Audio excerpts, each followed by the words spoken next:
Imagine a world where Native Americans dominated, not just the Americas, but the entire planet.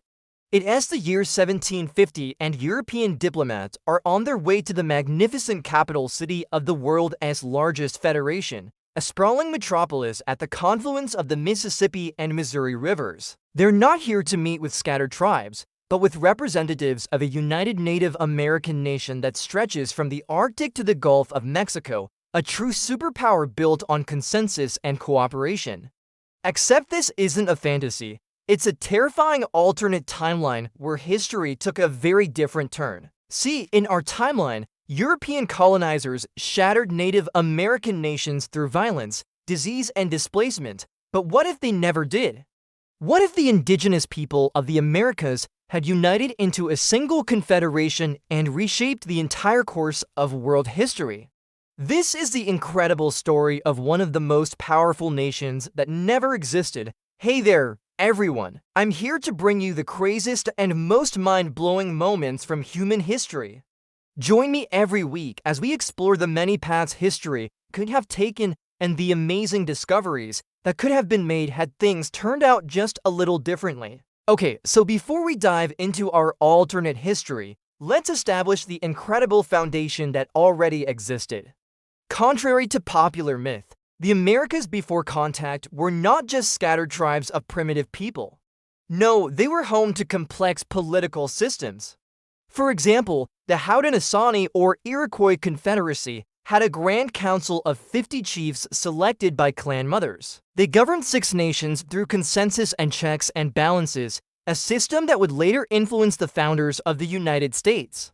And the Iroquois weren't alone. The Powhatan Confederacy united over 30 Algonquian-speaking tribes in the Chesapeake region. The Wabanaki, Wendat, Council of 3 Fires, and the Blackfoot Confederacy all showed that large-scale indigenous political organization was not only possible, it was already happening.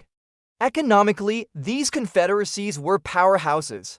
According to Andre Lettercy's research on First Nations trade, Native economies featured sophisticated specialization, market institutions, and commercial laws. The Three Sisters agriculture of corn, beans, and squash supported massive populations. And trade networks using common languages like Chinook connected the Pacific to the Atlantic. Militarily, these confederacies could mobilize thousands of warriors organized by clan and village, using strategic alliances that stretched across continents. The foundation for a continental superpower was already being built. What if a powerful Native American superpower had emerged in the 18th century? To answer this question, I'm going to rewrite history. In our timeline, the demographic catastrophe that hit Native populations in the 17th and 18th centuries was almost inevitable. But what if it wasn't? What if, through expanded Pacific trade routes or limited European contact centuries before Columbus, Native populations had developed resistance to Old World diseases? In this alternate history, indigenous nations are much more powerful. They also win key early battles against European colonists. And instead of being divided and conquered, they unify under the threat of encroaching Europeans. But it's the third point that changes everything. What if, like the Prophet, Native American leaders had succeeded in creating a continental confederation of indigenous nations? In our timeline, Tecumseh and the Prophet nearly accomplished this in the early 1800s. But what if this had happened 100 years earlier? What if by 1600, word had spread through existing trade networks that European diseases and intentions are coming? But instead of facing divided nations, Europeans encounter something they've never seen before, a continental confederation that has learned from its earlier contact with Europeans and unified for mutual defense. This is the first episode of a new series. What if an indigenous superpower had existed in North America? Historians Stephen Cornell and Miriam Jorgensen argue that it would have looked a lot like this. See, according to their research, Native political systems emphasize consensus-based councils, federal structures, and long-term thinking. All of these principles would be on full display in the capital city, which just so happens to be located at the confluence of the Mississippi and Missouri rivers, a natural hub connecting all major trade routes. The government they created would blend the federal sophistication of the Haudenosaunee with the administrative reach of the Mesoamerican empires, creating something entirely new, a continental confederation. Hundreds of distinct nations would come together under one banner while still maintaining their own cultures, languages, and local governance. It would look like a European nation-state, but it wouldn't be. It would be a federal confederation. Economically, the confederation would also look very different. They would maintain traditional indigenous practices of sustainable agriculture, communal land use, and collective investment in infrastructure, creating a new kind of economy based on stewardship and reciprocity rather than extraction. The confederation would control access to vast natural resources, furs, minerals, and agricultural products, but they would manage it according to the principles of sustainability and sharing. What if I told you that by the year 1700, everything in world history would change? European powers had grand ambitions for their colonies in North America, but they were about to run into a massive roadblock. By 1700, most of North America was controlled by a unified indigenous confederation. And this confederation had diplomatic ties all the way to the Pacific Ocean. This meant that for the first time, European colonial ambitions were being challenged like never before. For centuries, Spain had been able to extract silver from the Americas with relative ease. But now they had to negotiate with indigenous allies to get what they needed. Britain's fur trade depended on diplomatic relationships with these same people. And France found itself in a situation where it had to partner with indigenous nations as equals rather than trying to divide and conquer them. This had ripple effects that would change the world. Without easy wealth extraction from divided indigenous peoples, European powers struggled to fund their colonial projects in Africa and Asia. The Atlantic slave trade, which had thrived on the riches from the Americas, developed differently. And perhaps most significantly, indigenous America became a beacon for other colonized peoples around the world. What if, instead of destroying the environment and each other, we had followed the lead of the indigenous peoples of North America? Fast forward to today, what would this world look like? Economically, the Indigenous Confederation would likely be a leader in what we now call sustainable development. Their traditional knowledge systems, as documented by the Smithsonian's Native Knowledge 360 project, emphasized seven-generation thinking and environmental stewardship. This superpower might have pioneered renewable energy, sustainable agriculture, and circular economy principles centuries before they became global necessities. Technologically, different innovation paths emerge. Instead of industrial capitalism focused on resource extraction, the Confederation might excel in environmental technology, sustainable agriculture, and resource management, drawing on traditional knowledge while embracing innovation. Imagine biotechnology guided by indigenous concepts of relationship and reciprocity rather than purely profit-driven motives. Culturally, the world would be transformed.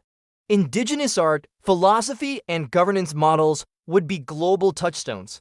The Confederation's emphasis on consensus-based decision-making and collective well-being would influence international law and human rights frameworks. Instead of individual rights as the foundation of law, we might see legal systems prioritizing restorative justice and community healing. Imagine if the most powerful nation on Earth was run by people who lived in harmony with nature, where decisions were made through consensus and everyone was responsible for the well-being of the community. But perhaps the most profound impact would be philosophical. Indigenous philosophies emphasizing balance with nature, communal responsibility, and consensus-based governance would inspire global movements for environmentalism, restorative justice, and human rights. International law might prioritize collective well-being over individual accumulation. Climate change might never have reached crisis levels because the dominant global power operated on principles of environmental stewardship. The very concept of development would emphasize sustainability and community benefit rather than endless growth. This isn't utopian thinking, it's based on documented indigenous governance systems that actually existed. The Haudenosaunee, for example, their influence on the U.S. Constitution is undeniable. Historians Cornell and Jorgensen argue that such a confederation could have been a powerful force for good, promoting peace and cooperation among its member nations. But this alternate world wouldn't be without its challenges. As Cornell and Jorgensen note in their research, maintaining unity across linguistic, cultural, and regional diversity would be a constant struggle. The Confederation would face internal tensions between plains peoples, forest communities, desert societies, and Arctic nations, each with different economies, social structures, and priorities. External pressures would be enormous. European powers wouldn't simply accept indigenous American dominance.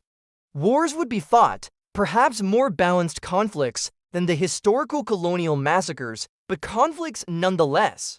The Confederation would need sophisticated military and diplomatic strategies to maintain its independence against European colonial ambitions. Resource competition would create tensions too. Even with sustainable practices, coordinating resource use across a continent-spanning confederation would require constant negotiation and compromise. Regional interests might clash with confederation-wide policies. We can learn a lot from how indigenous cultures have developed over thousands of years. They have a deep understanding of their environment and have developed sustainable ways of living in harmony with nature. So if they were in charge of a superpower, things would be very different. First off, they wouldn't just be out to colonize and exploit new lands for profit. They would be more interested in developing these new environments sustainably and in a way that gives back to the land. They would also be very careful about how they develop artificial intelligence. Instead of designing AI to be as profitable and efficient as possible, they would create AI to serve the needs of their communities and to help maintain balance in the environment. And when it comes to climate change, they would have probably prevented the worst of it. Since the Industrial Revolution, we've burned through so much fossil fuel that we've only got a few years left to turn this around before the damage is irreversible. But if we had followed the lead of indigenous cultures who have developed sustainable ways of living for thousands of years, we would have been able to prevent this crisis in the first place. This thought experiment is a bit of a brain teaser. You see, there were around 100 million indigenous people living in the Americas when Europeans arrived, but within a century, their numbers would be reduced to 10 million. This demographic catastrophe allowed European colonizers to establish plantations and extract wealth from the Americas and set up trade networks that would eventually make them a global superpower. But it wasn't inevitable. I mean, sure, there were some big differences between the political systems, economic approaches, and cultural values of the various indigenous American nations. But put aside the fact that they all had complex systems of governance, sophisticated views of land ownership, and a deep understanding of their environments. Even just one of these nations forming a powerful alliance could have changed everything. We can't know exactly how things would have played out, but by imagining these possibilities, we learn how sophisticated indigenous civilizations could have shaped a very different kind of global civilization, one that was more sustainable, more equitable, and focused on the long-term flourishing of their people rather than short-term, individual accumulation. So what do you think? How might our world look different if indigenous American nations had formed a global superpower? And which aspects of indigenous governance, philosophy, and environmental stewardship might still guide us toward a more sustainable future? Let us know in the comments below.